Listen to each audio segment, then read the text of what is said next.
Hello friends, welcome to the class. My name is Sudhir. Let's start today's session. देखिए, हम लोग PT 365 cover कर रहे थे। लास्ट वाली क्लास में इंडियन पॉलिटी के बहुत सारे सेगमेंट हमने कवर किए।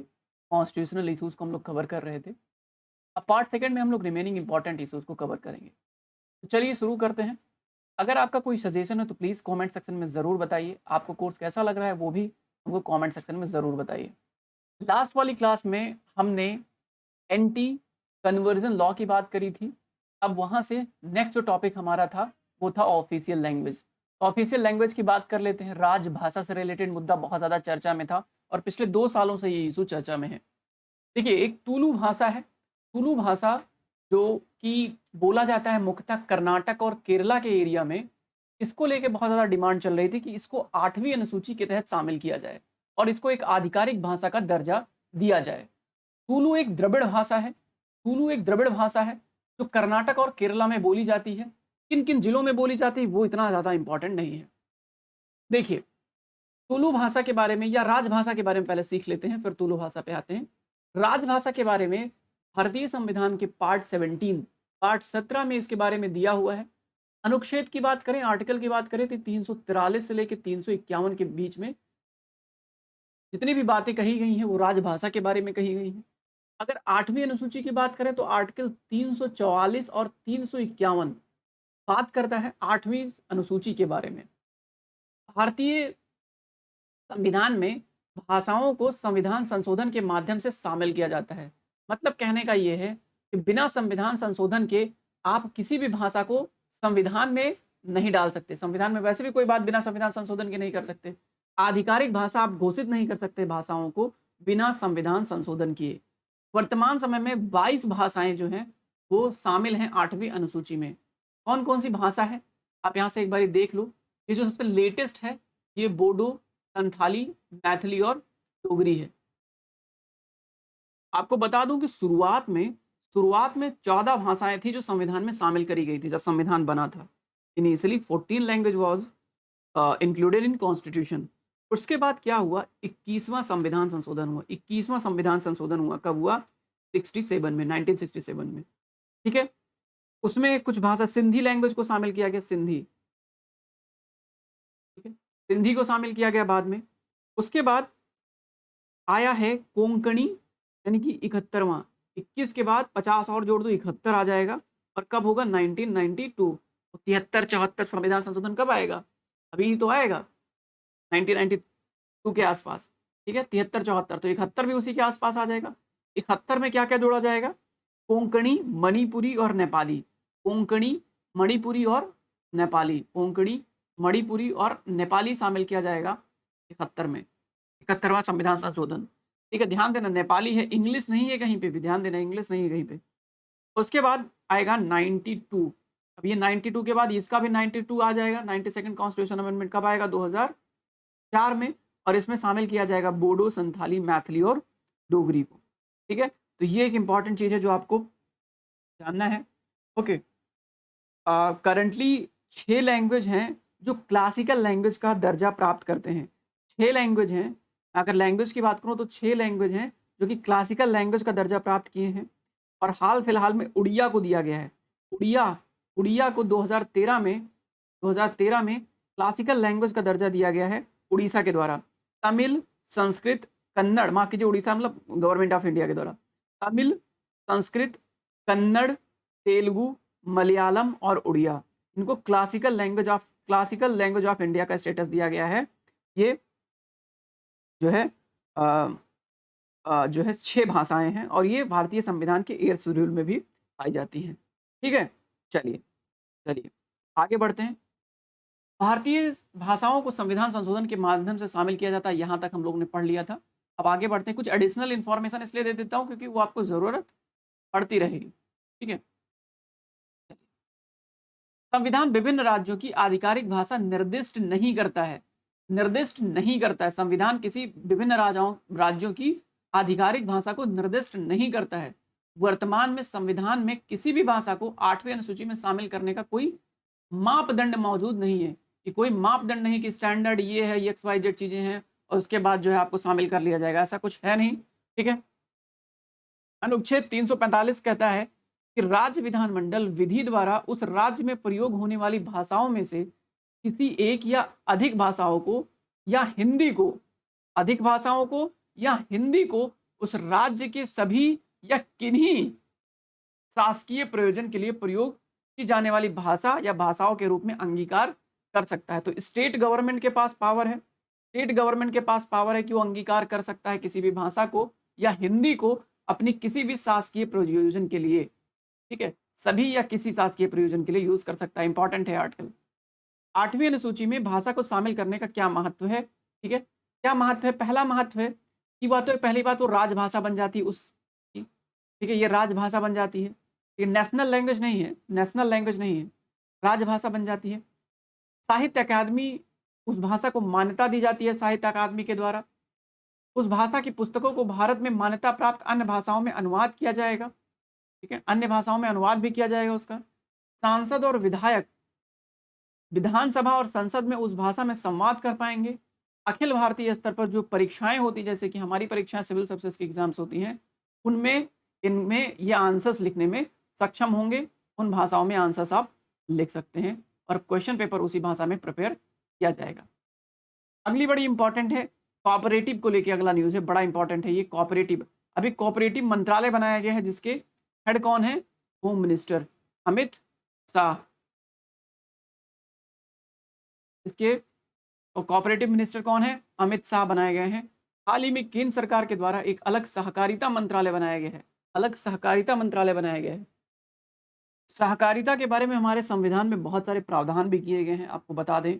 देखो, सहकारिता एक्चुअली कुछ जो लोग जिनकी ज़रूरतें सेम होती है, एक स्वैच्छिक, एक खुद से एक संघ बनाते हैं और जो एक साझे आर्थिक लक्ष्यों को पूरा करता है कि भैया हमारा ये लक्ष्य है, आओ मिलके सब लोग पूरा करते हैं, ए बी सी डी फलाना ढिमकाना लोग मिलके एक पर्टिकुलर लक्ष्य को पूरा करते हैं, उसको बोलते हैं कोऑपरेटिव तरीके से काम कर रहे हैं।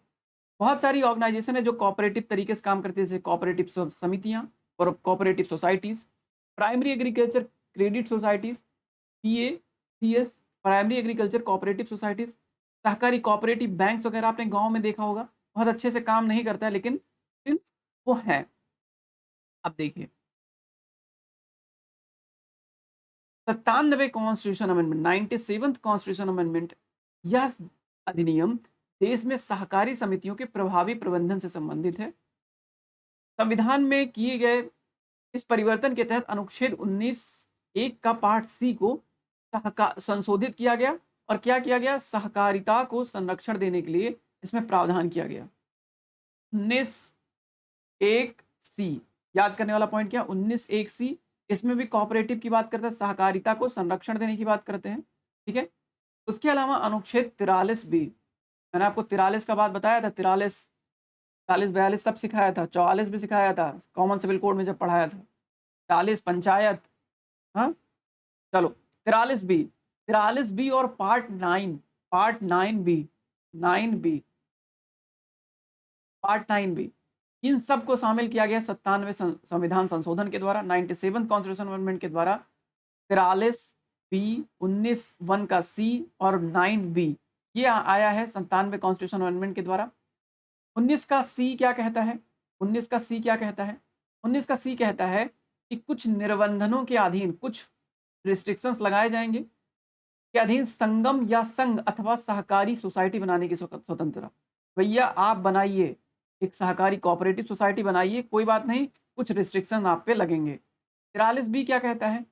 राज्य सहकारी सोसाइटियों की स्वैच्छिक विरचना, वॉलेंट्री फॉर्मेशन, वॉलेंट्री फॉर्मेशन करा जाएगा, ठीक है, और उनके स्वशासी कार्यकरण यानी ऑटोनोमस फंक्शन और डेमोक्रेटिक कंट्रोल, और उसके अलावा प्रोफेशनल मैनेजमेंट, क्या क्या चीजें? एक तो वॉलेंट्री फॉर्मेशन स्वैच्छिक बनाइए, ऑटोनोमस फंक्शन कीजिए, भैया कोई ताल दखल नहीं होगा स्टेट गवर्नमेंट का या गवर्नमेंट का, डेमोक्रेटिक कंट्रोल रहेगा उस पर, प्रोफेशनल मैनेजमेंट रहेगा। इसको संवर्धन करने के लिए, कोऑपरेटिव सोसाइटीज को बचाने के लिए 43 का बी लाया गया है, ये बात आपको समझनी पड़ेगी। 43 का बी कॉन्सेप्ट लाया गया है, ये बात आपको समझनी चाहिए, ठीक है। तो ये हो गया, ओके, चलिए ये बात हो गई डन। अब आइए भाग 9 की बात कर लेते हैं, भाग 9 बी की बात कर लेते हैं। इसने सहकारी सोसाइटियों को संचालित करने के लिए शर्तों को निर्धारित करने का काम किया। ठीक है, कुछ शर्तें निर्धारित की गई। एक सहकारी सोसाइटी कैसे काम करेगी, निदेशकों की संख्या क्या होगी, उनका कार्यकाल क्या होगा, आवश्यक विशेषज्ञता क्या होगी जो सोसाइटी के सदस्य बनेंगे, उन सबको निर्धारित करने का काम करता है 9 बी। ठीक है, ये बात। संवैधानिक और संविधिक स्थिति देख लेते हैं एक बारी सहकारी समितियों की। सहकारी समितियों को कोऑपरेटिव सोसाइटी को भारतीय संविधान के अनुसूची 7 के तहत उल्लिखित किया गया है, सूचीबद्ध किया गया है किसमें, राज्य सूची में। ध्यान दीजिए, सहकारी समितियां राज्य सूची का विषय हैं। ठीक है, सहकारी समितियां राज्य सूची का विषय है, सेंटर सब्जेक्ट नहीं है ये। 97वें संविधान संशोधन के तहत 97वां संविधान संशोधन कब लाया गया, 2011 में लाया गया। 97 कॉन्स्टिट्यूशन अमेंडमेंट कब लाया गया, 2011 में। 92nd कॉन्स्टिट्यूशन कब लाया गया, 2004 में। इसलिए भाषा को चेंज करने के लिए भी कुछ देर पहले ही मैंने आपको बताया। ठीक है, तो संविधान संशोधन किया गया 2011 में। सहकारी समितियों के गठन के तहत मूल अधिकार माना गया। सहकारी समितियों के गठन को 97वें कॉन्स्टिट्यूशन अमेंडमेंट के तहत एक मूल अधिकार माना गया। उसके अलावा नीति निर्देशक तत्वों में 43B के तहत सहकारिता को बढ़ावा देने का राज्य सरकार को जिम्मेदारी दिया गया।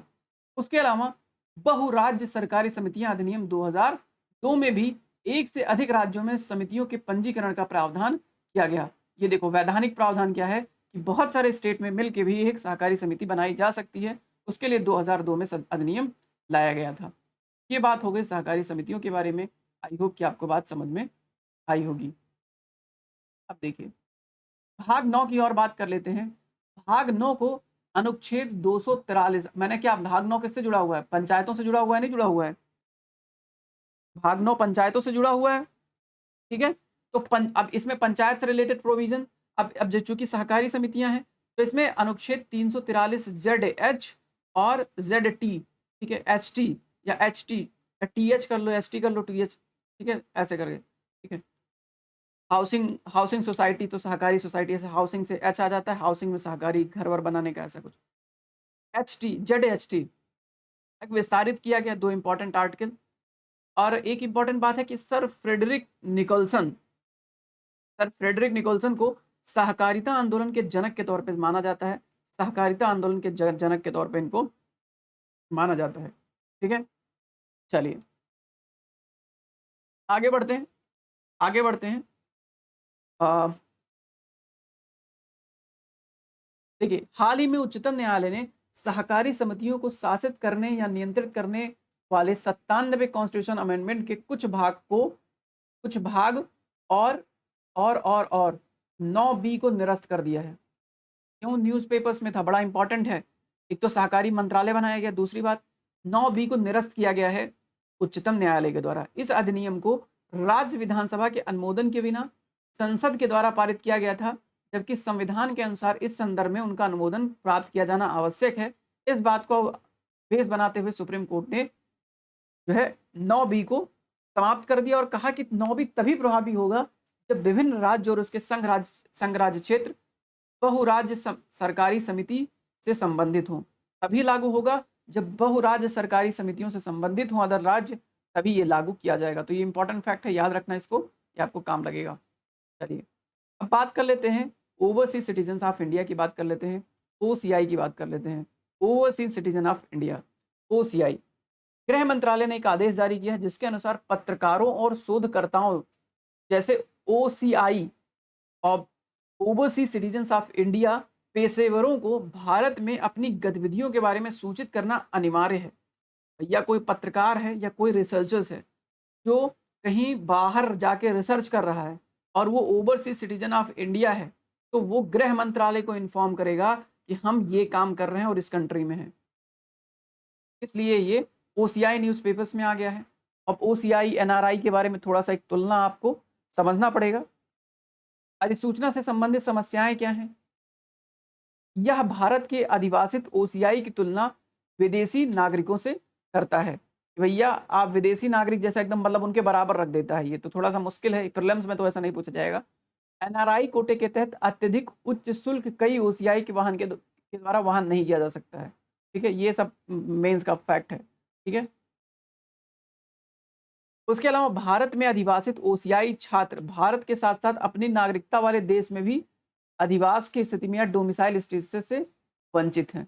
ये सब जो है मेंस के पॉइंट है, इसको बहुत ज़्यादा हम यहाँ नहीं रख सकते। चलो बात कर लेते हैं एनआरआई और ओसीआई के बारे में थोड़ी सी। देखो एनआरआई कौन है? एनआरआई ऐसे भारतीय व्यक्ति हैं जो भारत के बाहर निवास करते हैं और वो भारत का पासपोर्ट रखते हैं, भारत का पासपोर्ट रखते हैं और भारत से बाहर निवास करते हैं।